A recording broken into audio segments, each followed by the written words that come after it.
Assalamualaikum, selamat pagi, siang, sore, dan malam kepada Ibu Siska Merita SPD MPD dan teman-teman yang menonton video presentasi ini. Pada kesempatan kali ini, kami dari kelompok 8A akan membawakan presentasi mengenai penelusuran dan pemanfaatan sumber pustaka. Sebelum itu, izinkan saya memperkenalkan anggota kelompok kami yang akan membawakan materi presentasi pada kesempatan kali ini. Materi pertama akan dibawakan oleh saya sendiri, Hans Konstantin Lee, dengan 3 NPM terakhir 094. Kemudian materi kedua akan dibawakan oleh Kayla Putri Davina dengan 3 NPM terakhir 101. Kemudian materi ketiga akan dibawakan oleh Indri Aulia Fahra dengan 3 NPM terakhir 017 dan Ayesa Raihana Fakira dengan 3 NPM terakhir 115. Kemudian materi keempat akan dibawakan oleh Kayla Intania Putri dengan 3 NPM terakhir 031. Kemudian materi keempat akan dilanjutkan oleh Zahra Nabila dengan 3 NPM terakhir 005. Kemudian materi kelima akan dibawakan Keisha Alea Putri dengan 3 NPM terakhir 029. Kemudian materi keenam atau materi terakhir akan dibawakan oleh Fadila Mutiara Edlin dengan 3 NPM terakhir 106 dan Della Gracia Pangaribuan dengan 3 NPM terakhir 099. Langsung saja kita masuk ke materi pertama. Materi pertama adalah jenis-jenis sumber pustaka. Sebelum itu, apa sih pustaka itu? Menurut KBBI, pustaka berarti kitab, buku, kumpulan buku, dan karangan yang menjadi bahan acuan. Istilah daftar pustaka berarti daftar yang mencantumkan judul buku, nama pengarang, penerbit, dan sebagainya yang ditempatkan pada bagian akhir suatu karya tulis dan disusun menurut abjad. Yang dimana intinya itu pustaka berarti buku atau kumpulan karangan yang dijadikan bahan acuan dalam suatu karya tulis. Kemudian masuk ke jenis-jenisnya. Yang pertama ada sumber pustaka primer. Sumber pustaka primer ini adalah sumber informasi orisinal yang dihasilkan pada saat sumber informasi tersebut dihasilkan atau dipublikasi. Dengan kata lain, sumber pustaka primer menjadi landasan utama karena memberikan informasi langsung dari sumber aslinya. Contohnya, ada monograf, laporan, dokumen paten, tesis, buku harian, surat, hasil wawancara, dan lain-lain. Kemudian yang kedua, ada jenis sumber pustaka sekunder. Jenis pustaka sekunder ini adalah sumber informasi yang dihasilkan dari analisis, interpretasi, evaluasi, modifikasi, dan menyusun kembali informasi dari sumber primer untuk tujuan atau target pembaca tertentu. Sumber pustaka sekunder membantu pembaca untuk memahami isi sumber primer melalui analisis dan interpretasi. Contohnya, yang pertama itu ada artikel surat kabar, biografi, tinjauan literatur, buku teks, kamus, dan lain-lain. Kemudian, yang ketiga ada sumber pustaka digital. Sumber pustaka digital ini udah jelas ya, sesuai namanya. Ini tuh adalah bahan rujukan atau literatur yang berbentuk elektronik dan dapat diakses melalui komputer, internet, atau perangkat digital lainnya. Contohnya seperti e-book, e-jurnal, database, serta berbagai bahan elektronik lainnya. Kemudian yang terakhir ada sumber pustaka cetak. Sumber pustaka cetak ini adalah bahan rujukan atau literatur yang diterbitkan dalam bentuk fisik dan dapat diakses secara langsung tanpa bantuan perangkat elektronik. Menurut Perpustakaan Nasional Republik Indonesia tahun 2020, koleksi cetak adalah karya tulis yang diterbitkan dalam bentuk fisik seperti buku atau majalah, yang diperoleh melalui mekanisme serah simpan, karya cetak maupun pembelian, serta berfungsi sebagai sumber informasi utama bagi pemustaka.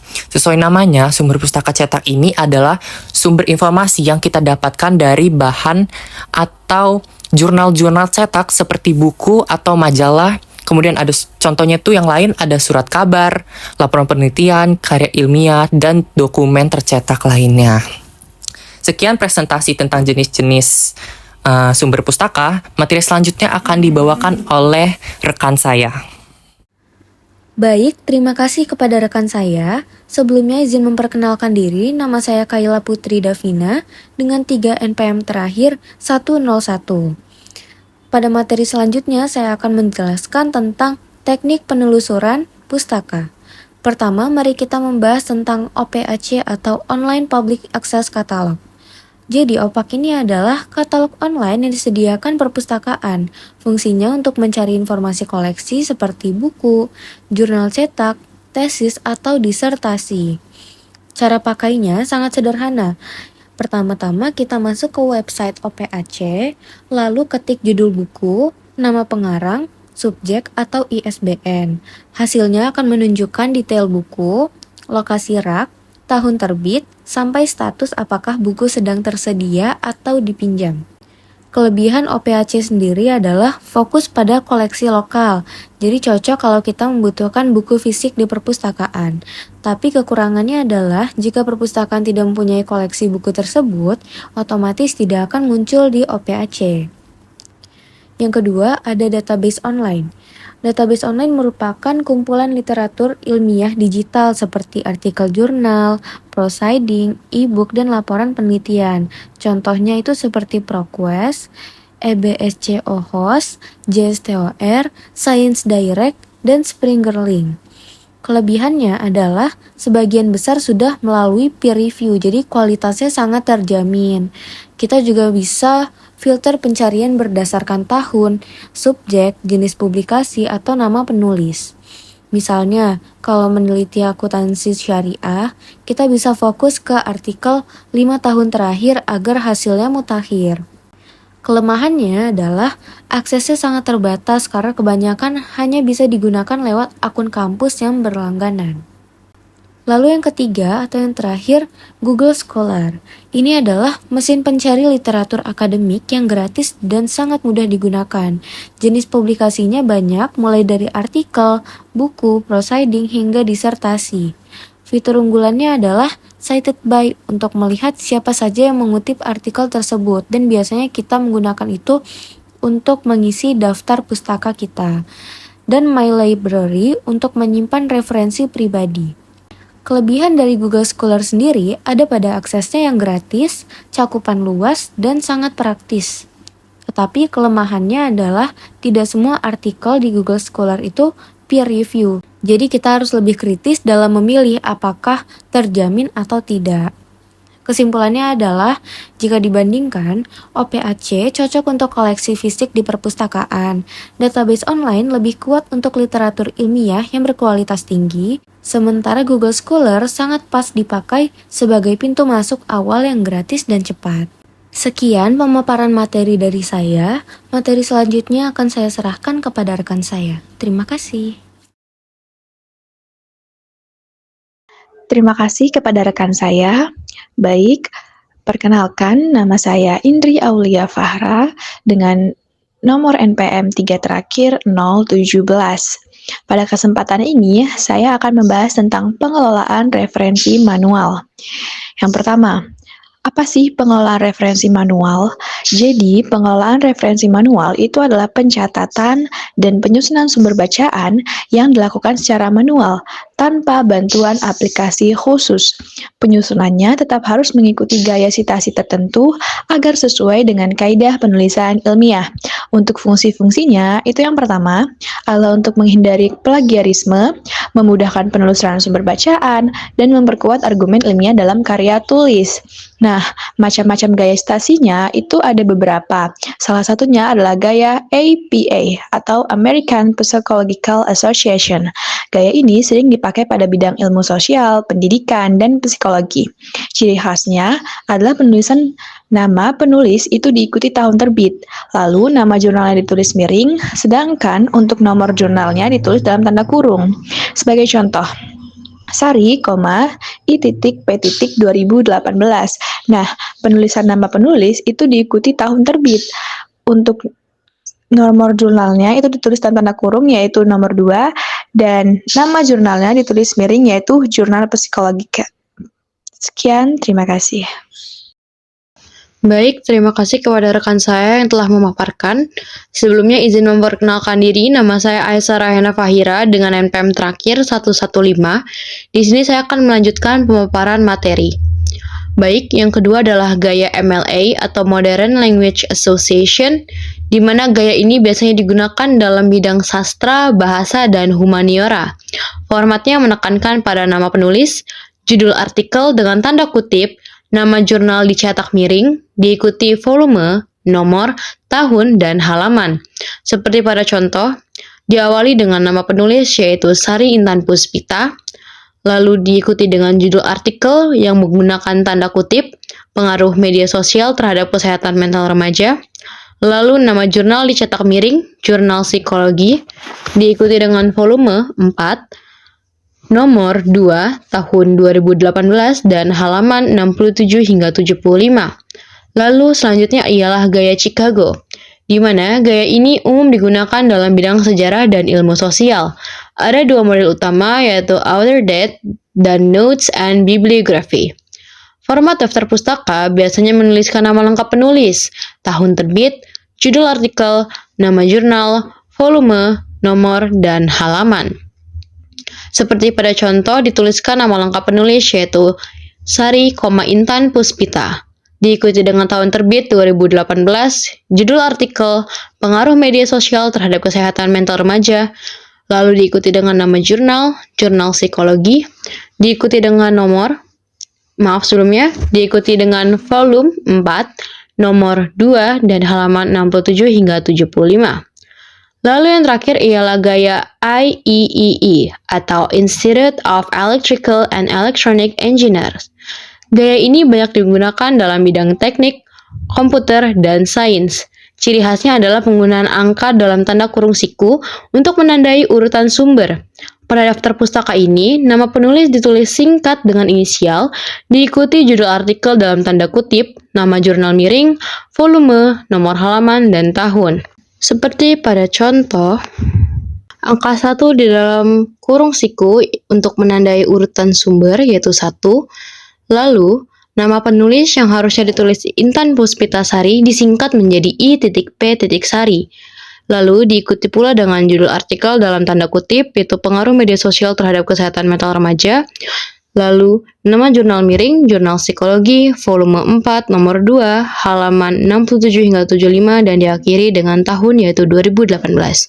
Sekiranya cukup dari saya dan akan dilanjutkan oleh rekan saya. Baiklah, sebelumnya izinkan saya memperkenalkan diri terlebih dahulu. Perkenalkan, nama saya Kayla Intania Putri dengan 3 nomor NPM terakhir 031. Pada kesempatan kali ini, saya akan menjelaskan materi mengenai pengelolaan referensi menggunakan aplikasi seperti Mendeley, Zotero, EndNote, dan Citavi. Perkembangan ilmu pengetahuan dan teknologi dalam dunia pendidikan menuntut setiap orang untuk mampu menciptakan inovasi.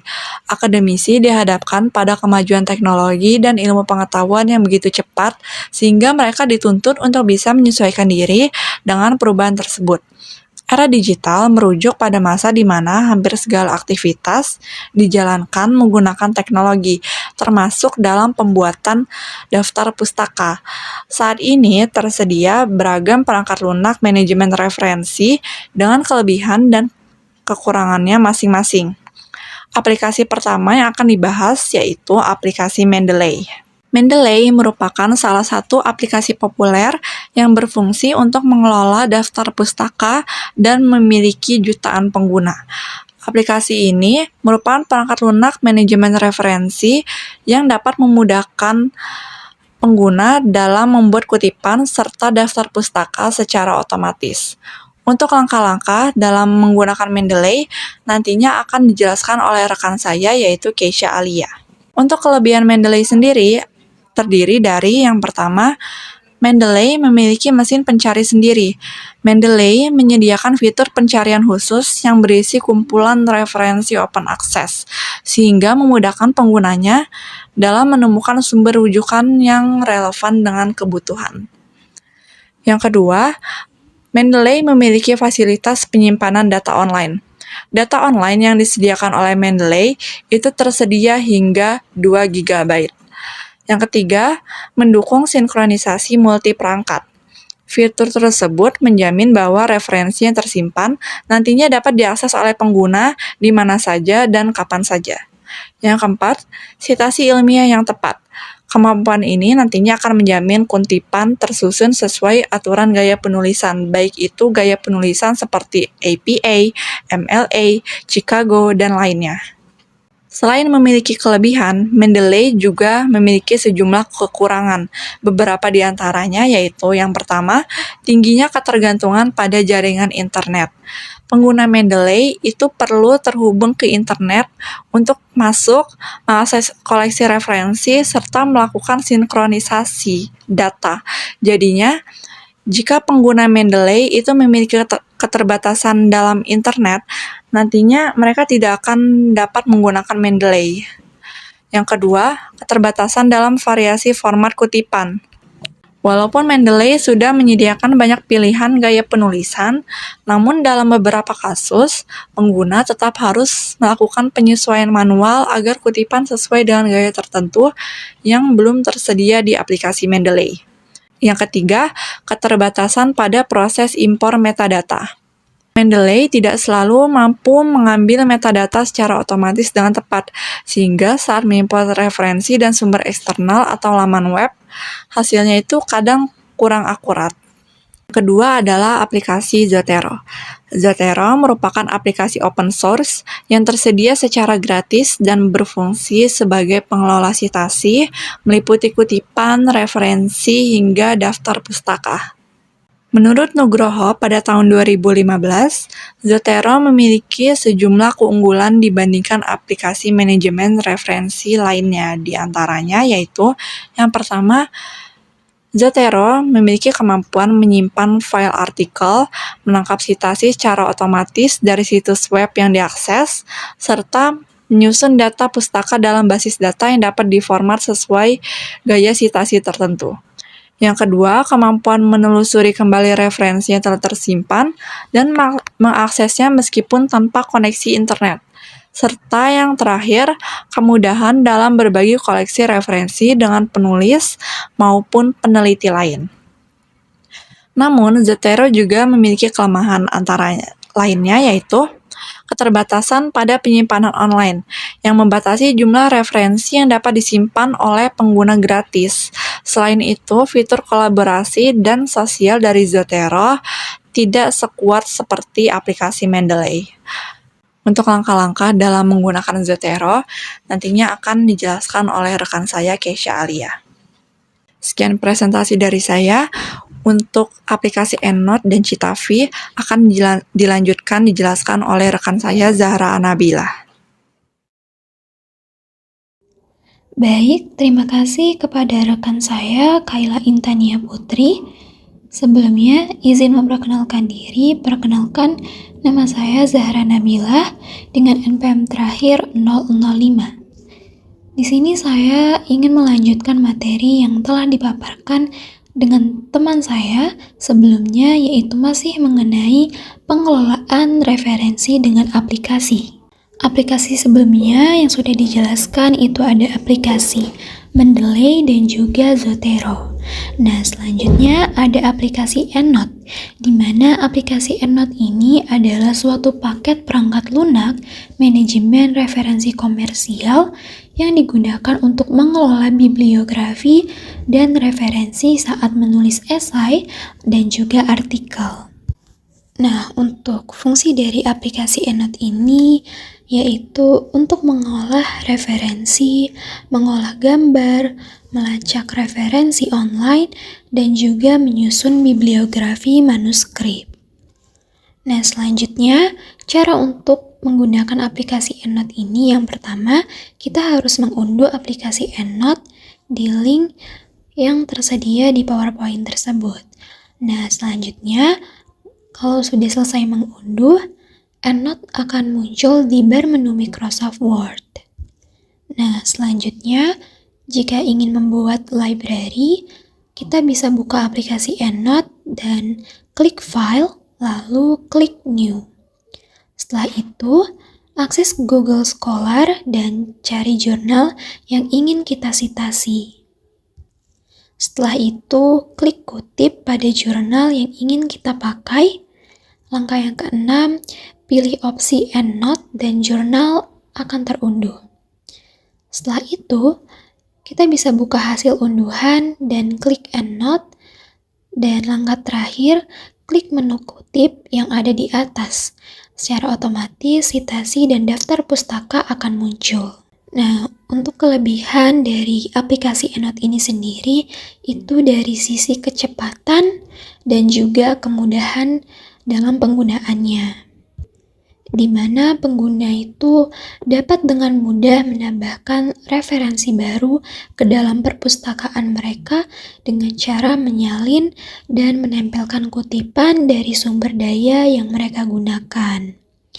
Selain itu juga, aplikasi EndNote ini memiliki fitur yang memungkinkan pengguna untuk mengelompokkan referensi mereka menjadi berbagai kategori, serta menambahkan catatan dan tag untuk membantu dalam pencarian.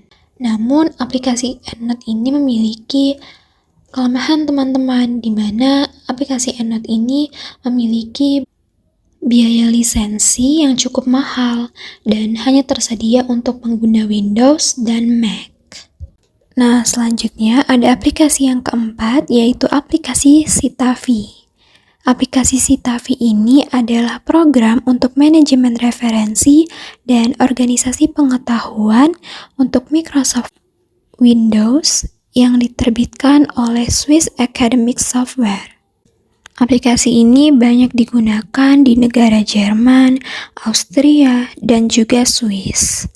Untuk cara penggunaan dari aplikasi Citavi ini, yang pertama kita melakukan instalasi terlebih dahulu.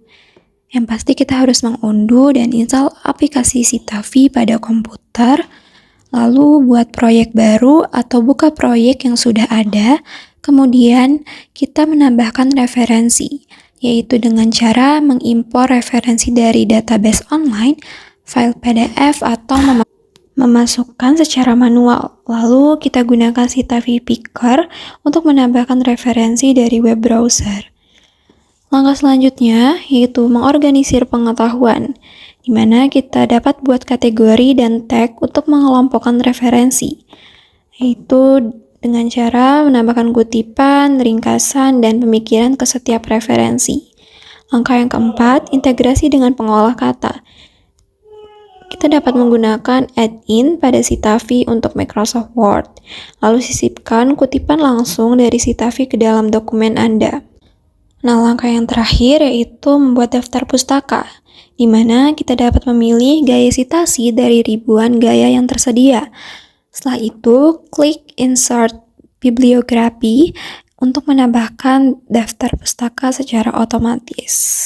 Aplikasi Citavi ini memiliki keunggulan utama karena mampu mengintegrasikan manajemen referensi dengan perorganisasian pengetahuan, di mana aplikasi Citavi ini memfasilitasi penyusunan catatan, kutipan, dan juga ide dalam bentuk outline yang sangat membantu dalam proses penulisan karya ilmiah.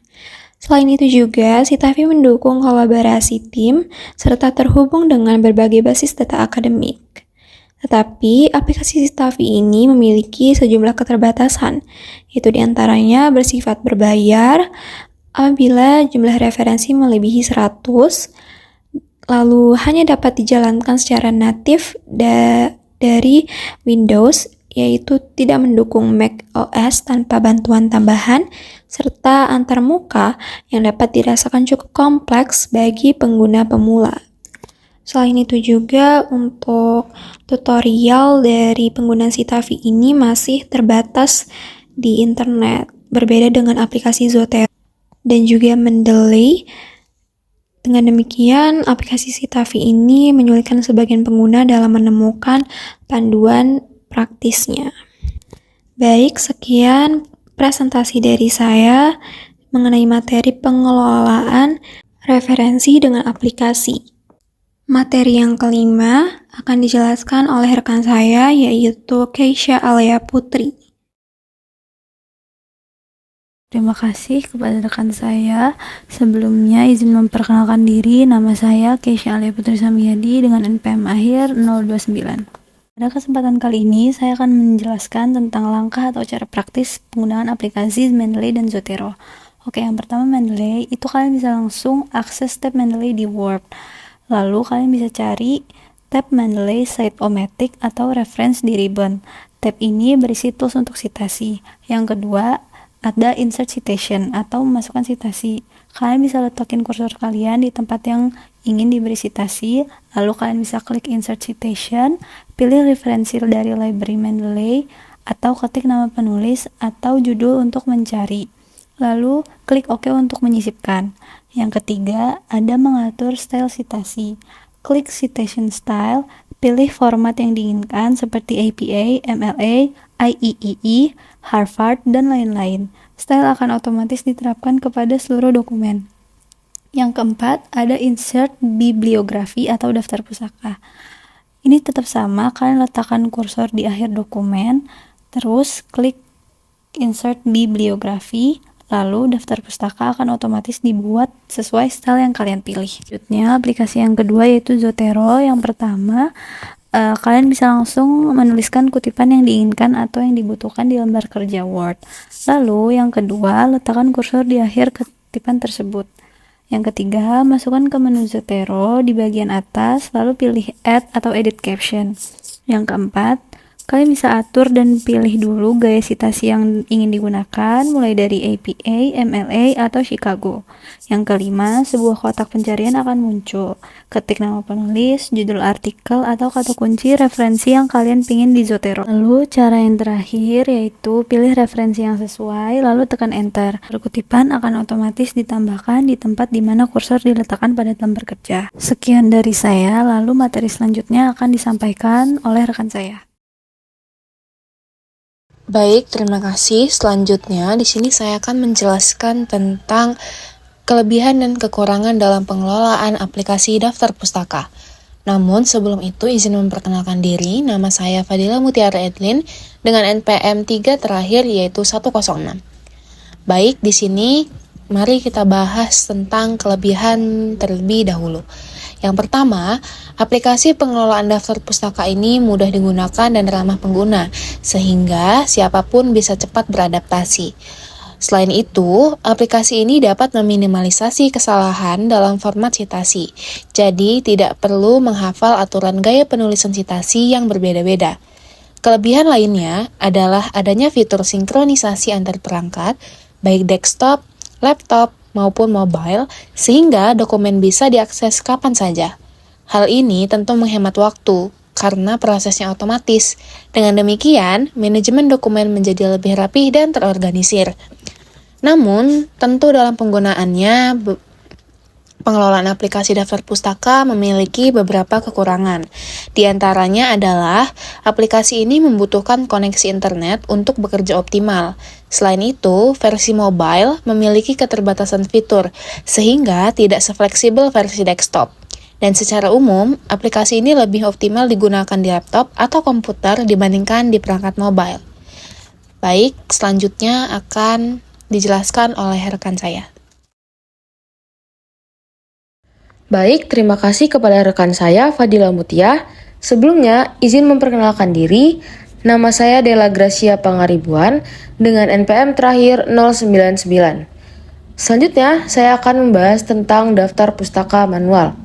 Daftar pustaka manual adalah daftar rujukan yang ditulis langsung oleh penulis tanpa bantuan aplikasi pengelola referensi. Jadi, semua informasi seperti nama penulis, tahun terbit, judul buku, atau artikel, hingga penerbit harus ditulis satu persatu secara manual. Terdapat kelebihan dan kekurangan dari penulisan daftar pustaka manual. Kelebihannya yaitu yang pertama, penulis bisa lebih memahami aturan penulisan secara detail. Kedua, penulisan manual juga dapat melatih ketelitian, karena setiap tanda baca, urutan nama, dan format penulisan harus diperhatikan dengan cermat. Ketiga, cara manual ini tidak bergantung pada aplikasi atau internet, sehingga tetap bisa dilakukan kapan saja. Selain itu, penulisan manual juga praktis digunakan kalau referensi yang dipakai hanya sedikit. Namun, daftar pustaka manual juga memiliki beberapa kekurangan. Pertama, proses penulisannya memakan waktu lama, apalagi kalau jumlah referensinya banyak. Misalnya, pada skripsi atau tesis. Kedua, risiko salah format atau salah ejaan juga lebih tinggi. Ketiga, penulis harus benar-benar teliti karena tiap gaya sitasi seperti APA, MLA, atau Chicago punya aturan yang berbeda. Terakhir, penulisan manual dianggap kurang efisien untuk karya ilmiah besar. Selanjutnya, saya akan menyampaikan kesimpulan dari materi yang sudah dibahas. Yang pertama, penelusuran dan penggunaan sumber pustaka membantu memperoleh informasi yang relevan, akurat, dan dapat dipercaya. Kedua, karya ilmiah menjadi lebih kuat karena memiliki dasar teori yang jelas serta argumen yang kaya. Ketiga, perkembangan teknologi memudahkan akses literatur, namun tetap perlu kemampuan mengevaluasi kualitas sumber.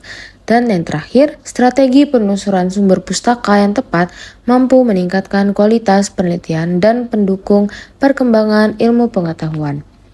Sekian presentasi dari saya, selanjutnya saya kembalikan kepada moderator. Baik, terima kasih. Terima kasih untuk teman-teman yang sudah membawakan materi 8. Demikian presentasi yang dapat kami sampaikan. Semoga materi yang kami sampaikan dapat bermanfaat bagi kita semua. Sekian, terima kasih atas perhatiannya. Wassalamualaikum warahmatullahi wabarakatuh.